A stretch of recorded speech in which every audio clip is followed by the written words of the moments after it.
Hello दोस्तों, नमस्कार। आप सभी का स्वागत है हमारे एक्सलेंट टारगेट बैच में। तो आज हम एसएसटी का पार्ट 2 का ऑब्जेक्टिव क्वेश्चन लाए हैं 50 प्रश्न। जो ये सभी 50 प्रश्न है जो आपके बिहार बोर्ड पैटर्न के अनुसार है। प्रीवियस ईयर्स क्वेश्चन से मिलते जुलते क्वेश्चन है। एनसीईआरटी प्लस स्टेट बुक है, इतिहास की दुनिया से सीधे। एग्ज़ाम में 99% चांस इनमें से कम 15 से 20 प्रश्न आएंगे। आपके एग्ज़ाम में कम से कम 99% चांस है कि इसमें से 15 से 20 प्रश्न आपके एग्ज़ाम पेपर में आएंगे। तो इस वीडियो को अंत तक देखना आप लोग ना भूलें, क्योंकि बहुत ही ज़्यादा महत्वपूर्ण और इम्पोर्टेंट वीडियो है। तो आज अगर आप लोग चैनल पे नए हैं तो चैनल को सब्सक्राइब करें और अपने दोस्तों के पास शेयर करें। तो चलिए हम लोग पहले प्रश्न की ओर चलते हैं। तो हमारा पहला प्रश्न है कि रूस में जार का अर्थ था। तो दोस्तों, रूस में जार का अर्थ क्या होता था? तो रूस में जार का अर्थ सम्राट होता है। क्या होता है? सम्राट होता है। ऑप्शन नंबर डी सही होगा। उसके बाद हम लोग अगले प्रश्न की ओर चलते हैं। तो हमारा अगला प्रश्न है कि कार्ल मार्क्स का जन्म हुआ। तो दोस्तों, कार्ल मार्क्स का जन्म कहाँ हुआ था? तो कार्ल मार्क्स का जन्म कहाँ हुआ था? तो कार्ल मार्क्स का जन्म हुआ था जर्मनी में। कहाँ हुआ था? जर्मनी में। ऑप्शन नंबर बी सही होगा। उसके बाद हम लोग अगले प्रश्न की ओर चलते हैं। तो हमारा अगला प्रश्न है साम्यवादी शासन का पहला प्रयोग हुआ। तो दोस्तों, साम्यवादी शासन का पहला प्रयोग कहाँ हुआ था? तो साम्यवादी शासन का पहला प्रयोग रूस में हुआ था। कहाँ हुआ था? रूस में। ऑप्शन नंबर ए सही होगा। कहाँ? रूस में। थोड़ा सा जूम कर लेते हैं। कहाँ हुआ था? रूस में।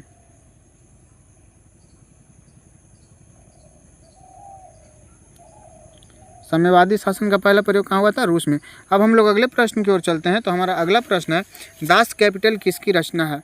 तो दोस्तों, दास कैपिटल किसकी रचना है? तो दास कैपिटल किसकी रचना है? तो दास कैपिटल है रचना कार्ल मार्क्स की। किसकी है? कार्ल मार्क्स की। ऑप्शन नंबर ए सही होगा। ये सभी प्रश्न बहुत ही ज़्यादा वीवी है। जैसे कि आप लोग को हम पहले ही बताएं कि कम से कम 99% चांस है यहाँ से 15 से 20 क्वेश्चन आपके एग्जाम में आएंगे, आपके पेपर में आएंगे। इसलिए इस वीडियो को अंत तक देखें, पूरा वीडियो देखें, इसको स्किप ना करें। अब हम अगले प्रश्न की ओर चलते हैं। तो हमारा अगला प्रश्न है बोल्शेविक क्रांति कब हुई? तो दोस्तों, बोल्शेविक क्रांति कब हुई? तो बोल्शेविक क्रांति हुई थी नवंबर 1917 में। कब हुई थी? नवंबर 1917 में। बोल्शेविक क्रांति कब हुई? नवंबर 1917 में। ऑप्शन नंबर बी सही होगा। उसके बाद हम लोग अगले प्रश्न की ओर चलते हैं। तो हमारा अगला प्रश्न है खूनी रविवार कब हुआ? तो दोस्तों, खूनी रविवार कब हुई थी? तो खूनी रविवार हुआ था 9 जनवरी 1905 को। कब हुआ था? 9 जनवरी 1905 को। ऑप्शन नंबर बी सही होगा। 9 जनवरी 1905। उसके बाद हम लोग अगले प्रश्न की ओर चलते हैं। तो हमारा अगला प्रश्न है अंतर्राष्ट्रीय मजदूर दिवस कब मनाया जाता है? तो दोस्तों, अंतर्राष्ट्रीय मजदूर दिवस कब मनाया जाता है? तो अंतर्राष्ट्रीय मजदूर दिवस 1 मई को मनाया जाता है। और एक प्रश्न है उपभोक्ता अधिकार दिवस कब मनाया जाता है? तो 15 मार्च को मनाया जाता है उपभोक्ता अधिकार दिवस। ये भी बहुत ही ज़्यादा इंपॉर्टेंट क्वेश्चन है, इसलिए ये भी क्वेश्चन को ध्यान में रखिएगा। उसके बाद हम लोग अगले प्रश्न को चलते हैं। तो हमारा अगला प्रश्न है प्रथम अंतर्राष्ट्रीय की स्थापना कब हुई? दोस्तों, प्रथम अंतर्राष्ट्रीय की स्थापना कब हुई? तो 1864 ईस्वी में। कब हुआ था? 1864 में। ऑप्शन नंबर बी सही होगा। उसके बाद हम लोग अगले प्रश्न की ओर चलते हैं। तो हमारा अगला प्रश्न है द्वितीय अंतर्राष्ट्रीय की स्थापना कब हुई? तो द्वितीय अंतर्राष्ट्रीय की स्थापना कहाँ हुई? तो मतलब जगह का नाम पूछ रहा है कि द्वितीय अंतर्राष्ट्रीय का स्थापना कहाँ हुई थी? तो ये पेरिस में हुआ था। कहाँ हुआ था? पेरिस में हुआ था। उसके बाद हम लोग अगले प्रश्न की ओर चलते हैं। तो हमारा अगला प्रश्न है 10 नंबर प्रश्न है कि सर्वहारा वर्ग का अर्थ है। तो सर्वहारा वर्ग का क्या अर्थ है? तो दोस्तों, सर्वहारा वर्ग का अर्थ है, सर्वहारा वर्ग का क्या अर्थ है? तो मजदूर और किसान। क्या है? मजदूर और किसान। ऑप्शन नंबर सी सही होगा। क्या? मजदूर और किसान। उसके बाद हम लोग अगले प्रश्न की ओर चलते हैं। तो हमारा अगला प्रश्न है ऐतिहासिक भौतिकवाद का सिद्धांत दिया। तो ये पूछ रहा है कि ऐतिहासिक भौतिकवाद का सिद्धांत किसने दिया था? तो ऐतिहासिक भौतिकवाद का सिद्धांत दिया था कार्ल मार्क्स ने। किसने दिया था? कार्ल मार्क्स ने। ऑप्शन नंबर ए सही होगा। उसके बाद हम लोग अगले प्रश्न की ओर चलते हैं। तो हमारा अगला प्रश्न है नई आर्थिक नीति NEP लागू की थी। तो नई आर्थिक नीति किसने लागू की? तो दोस्तों, नई आर्थिक नीति किसने लागू की थी? तो नई आर्थिक नीति लेनिन ने लागू किया था। नई आर्थिक नीति लेनिन ने लागू किया था। उसके बाद हम लोग अगले प्रश्न की ओर चलते हैं। तो हमारा अगला प्रश्न है चेका था। तो चेका क्या था? तो चेका एक गुप्त पुलिस संगठन था। क्या था? एक गुप्त पुलिस संगठन था। चेका क्या था? एक गुप्त पुलिस संगठन था। ऑप्शन नंबर सी सही होगा। उसके बाद हम लोग अगले प्रश्न की ओर चलते हैं। तो हमारा अगला प्रश्न है स्टालिन की मृत्यु कब हुई? तो दोस्तों, स्टालिन की मृत्यु कब हुई थी? और स्टालिन की मृत्यु हुई थी 1953 ईस्वी में। कब हुई थी? 1953 ईस्वी में। ऑप्शन नंबर सी सही है। उसके बाद हम लोग अगले प्रश्न की ओर चलते हैं। तो हमारा अगला प्रश्न है, गोर्बाचेव ने कौन सी नीतियाँ शुरू की? दोस्तों गोर्बाचेव ने कौन सी नीतियाँ शुरू की थी? तो गोर्बाचेव ने कौन सी नीति शुरू की थी? तो पेरेस्ट्रोइका और ग्लासनोस्त की नीति शुरू की थी। ऑप्शन नंबर सी सही होगा। उसके बाद हम लोग अगले प्रश्न की ओर चलते हैं। तो हमारा अगला प्रश्न है, साम्यवादी घोषणा पत्र प्रकाशित हुआ था? तो दोस्तों साम्यवादी घोषणा पत्र कब प्रकाशित हुआ था? तो साम्यवादी घोषणा पत्र कब प्रकाशित हुआ था? तो 1848 ईस्वी में। ऑप्शन नंबर 20 सही होगा। ये सभी प्रश्न काफ़ी ज़्यादा महत्वपूर्ण है, काफ़ी ज़्यादा वीवीआई है, इसलिए वीडियो को आप लोग अंत तक रुक कर देखें।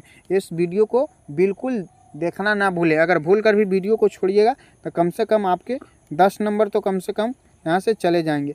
यहाँ से कम आपके पहले ही बताया कि 15 से 20 क्वेश्चन आने की संभावना है। बहुत ही ज़बरदस्त वीडियो है, इसलिए वीडियो को अंत तक देखिएगा।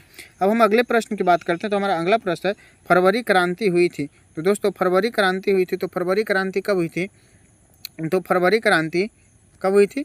तो मार्च 1917 में नया कैलेंडर के चलते हुआ था। मार्च 1917 को फरवरी क्रांति के नाम से जानते हैं, नया कैलेंडर के लिए। ऑप्शन नंबर 20 सही होगा। उसके बाद हम लोग अगले प्रश्न की ओर चलते हैं। तो हमारा अगला प्रश्न है, रूसीकरण की नीति लागू की थी? तो रूसीकरण की नीति किसने लागू की थी? तो रूसीकरण की नीति लागू किया था जार निकोलस द्वितीय ने। किसने किया था? जार निकोलस द्वितीय ने लागू किया था रूसीकरण की नीति। ऑप्शन नंबर सी सही होगा।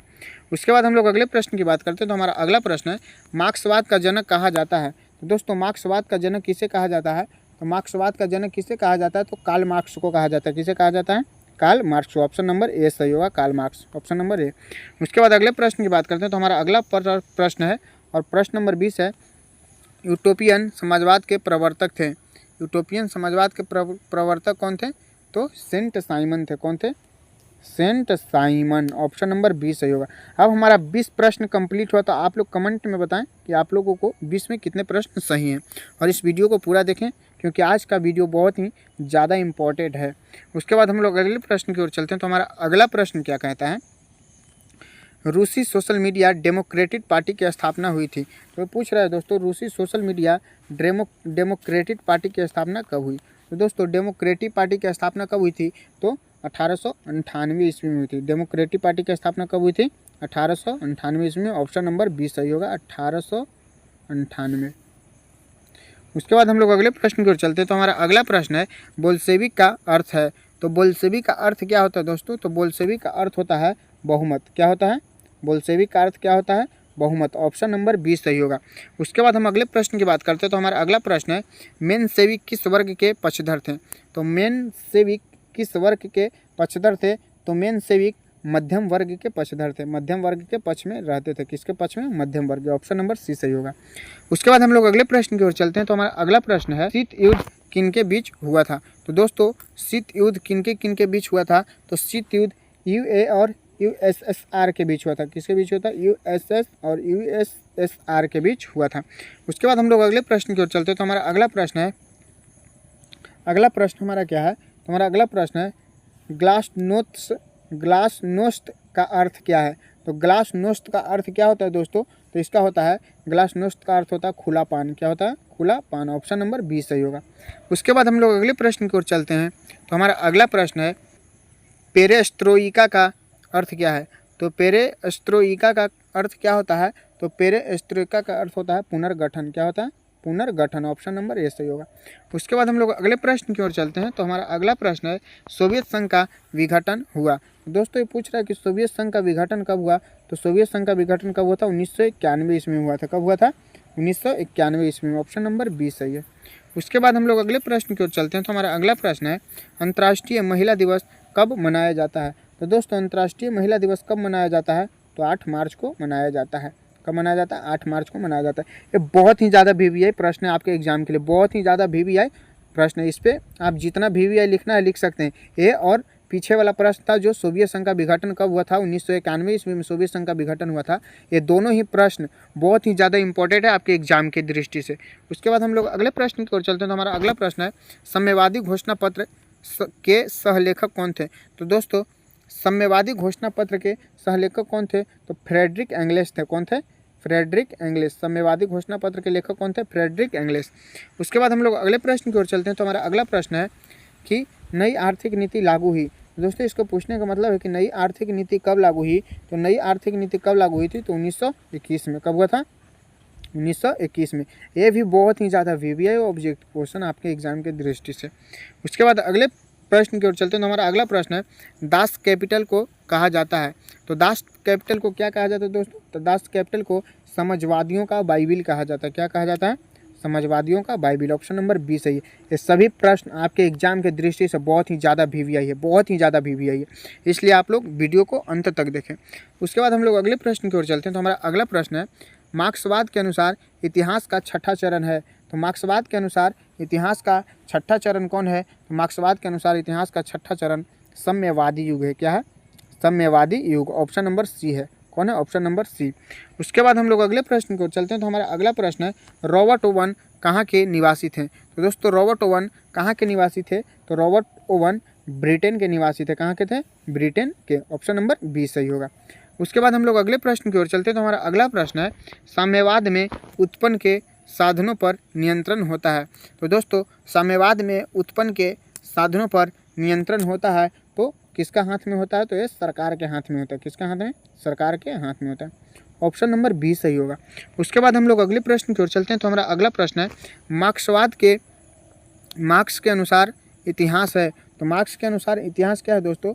तो वर्ग संघर्ष की कहानी। मार्क्स के अनुसार क्या है इतिहास? तो वर्ग के संघर्ष की कहानी। ऑप्शन नंबर 20 सही होगा।